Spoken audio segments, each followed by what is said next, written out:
Hello बच्चों, क्या हाल चाल। आई होप कि आप लोग बढ़िया होंगे और अपने बोर्ड एग्जाम की तैयारी बढ़िया से कर रहे होंगे। आज के इस वीडियो में हम लोग देखने वाले हैं एम्पेयर के नियम की उत्पत्ति। और हम लोग देखेंगे कि एम्पेयर के नियम की उत्पत्ति कैसे हुई थी, और उसके साथ ही साथ हम लोग सबसे पहले देखेंगे एम्पेयर का नियम, यानी कि एम्पेयर का नियम क्या था। ठीक है, बिल्कुल सरल भाषा में, बिल्कुल ईजी भाषा में हम लोग देखेंगे। और ये बोर्ड एग्जाम के दृष्टि से भी काफ़ी अच्छा टॉपिक है, तो इस पर भी आप गौर कीजिएगा। और इससे पहले हम लोगों ने वीडियो में पढ़ा था कि मोस्ट इम्पॉर्टेंट क्वेश्चन कौन से थे, जो बहुत ज़्यादा महत्वपूर्ण डेरिवेशंस होते थे, उन सभी क्वेश्चन के बारे में हमने देखा था।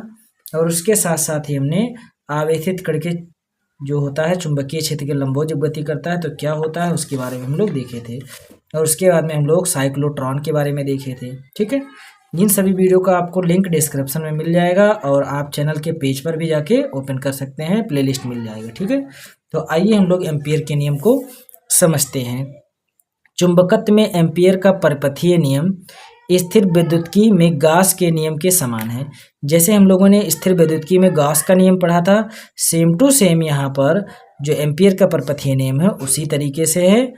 और ये समझ लीजिए कि जिस तरह से गॉस का नियम ने बताया था कि एक काल्पनिक पृष्ठ होता है और उस काल्पनिक पृष्ठ में जितना आवेश होगा उसी के बराबर चुंबकीय क्षेत्र होता है, सेम टू सेम एम्पियर ने यहाँ पर क्या कहा है कि मान लो एक क्या है, ये वृत्ताकार ये लूप है। क्या वृत्ताकार लूप है, तो इसमें जितनी विद्युत धारा प्रवाहित हो रही है उन सब का हम लोग योग कर लें। क्या कर दें, उन सब का योग कर लें, एक कर दें, तो जो उसका फल होगा वो B इंटू DL के बराबर होगा, वो B इंटू DL के बराबर होगा। और हम जानते हैं कि चुंबकीय क्षेत्र में क्या होता है, म्यू नॉट जो होता है वो नियतांक होता है। तो आइए हम लोग पढ़ते हैं, उसको समझते हैं थोड़ा सा अच्छे से कि किस तरह से हमको लिखना होगा बोर्ड एग्जाम में।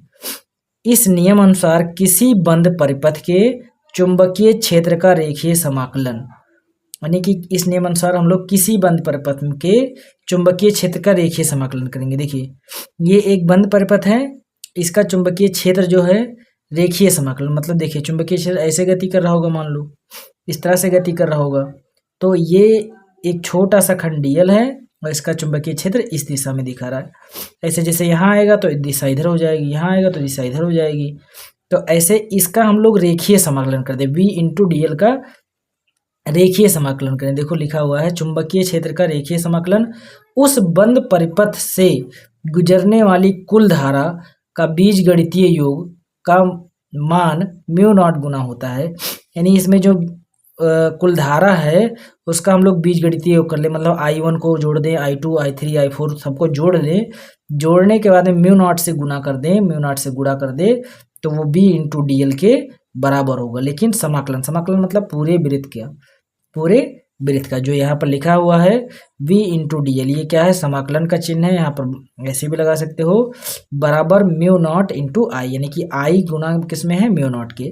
और रेखीय समाकलन B इंटू DL का, मतलब यहाँ एक छोटा सा DL ऐसे, यहाँ भी DL DL DL DL ढेर सारे DL, तो ढेर सारे DL हो जाएंगे तो क्या हो जाएगा कि ये रेखीय समाकलन हो जाएगा। क्या हो जाएगा, रेखीय समाकलन।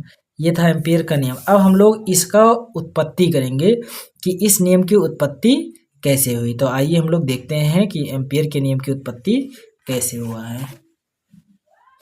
एम्पियर के नियम की उत्पत्ति, माना एक सीधे धारावाही चालक है जिसमें धारा I नीचे से ऊपर की ओर प्रवाहित हो रहा है।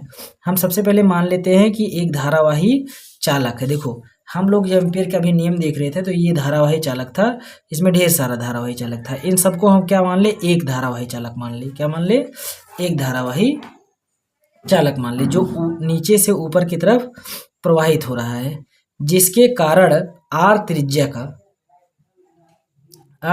का एक चारों तरफ वृत्ताकार पथ उत्पन्न हो जा रहा है, यानी कि वृत्ताकार चुंबकीय क्षेत्र उत्पन्न हो जा रहा है।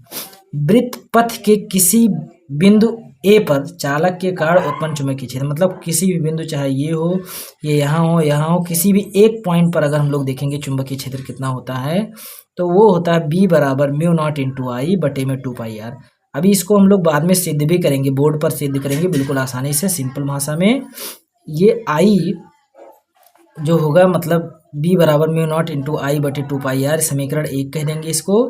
और उसके बाद में हम क्या करेंगे, ये जो B इंटू DL है इसको लिखेंगे 20 समाकलन डी डी एल, ठीक है, बी इंटू डी एल। अब यहाँ पर होगा क्या कि वृत्त के प्रत्येक बिंदु पर चुंबकीय क्षेत्र एक समान होता है, यानी कि हम लोग वृत्त के किसी भी जगह पर देखें, देखो ये वृत्त है, इस वृत्त के हम लोग किसी भी जगह पर देखेंगे तो चुंबकीय क्षेत्र क्या होता है, एक समान होता है। तो वही हमने लिखा है कि वृत्त के प्रत्येक बिंदु पर चुंबकीय क्षेत्र एक समान होता है।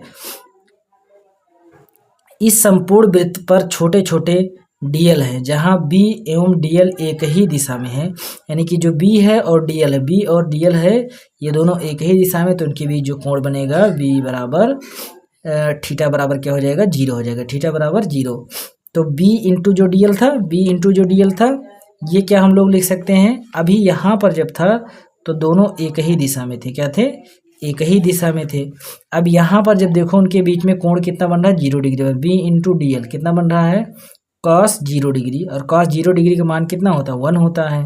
तो यहाँ पर समाकलन बी इंटू डी एल हो जाएगा, और हम जानते हैं कि डी एल बराबर 2πr, क्यों, क्योंकि अब हम देखो ये डी एल है, अभी छोटा सा खंड था, ऐसे D L D L D L ढेर सारा खंड हो जाएगा, तो ये पूरी वृत्त के बराबर हो जाएगा ना, और वृत्त का मान क्या होता है, 2πr। तो वही हमने लिखा है कि डी एल बराबर क्या होता है, 2πr, यानी कि डी एल की जगह पर हम लोग क्या लिख देंगे, 2πr। तो यहाँ पर क्या है, बी इंटू 2πr, ये समीकरण 2 हो जाएगा। अब यदि समीकरण 1 का मान समीकरण 2 में रख दे तो, यानी कि समीकरण 1 का मान जो है 2 में रख दे। समीकरण 1 क्या था, समीकरण 1 बिल्कुल इजी था, यहाँ पर b बराबर क्या था, म्यू नॉट आई बटे में 2πr। तो हमने सबसे पहले यहाँ पर क्या लिखा है, हमने सबसे पहले यहाँ लिखा है म्यू नॉट आई बटे में 2πr इंटू, ये हम लोग इसको यहाँ पीछे लिख दिए हैं, तो ये 2π से 2π कैंसिल, तो बचा क्या, म्यू नॉट इंटू आई, म्यू नॉट इंटू आई। अब देखो हमने, हमारे पास जो बचा यहाँ पर हमने लिखा है म्यू नॉट इंटू आई बचा। हमने शुरुआत कहाँ किया, इससे किया था, v इंटू डी एल से किया था, कहाँ तक, b इंटू डी एल से किया था, और हमारा आया कहाँ पर, म्यू नॉट इंटू आई। इसका मतलब ये दोनों आपस में क्या है, बराबर है, b इंटू डी एल बराबर म्यू नॉट आई, ठीक है, ये हमारा प्रूफ हो जाता है।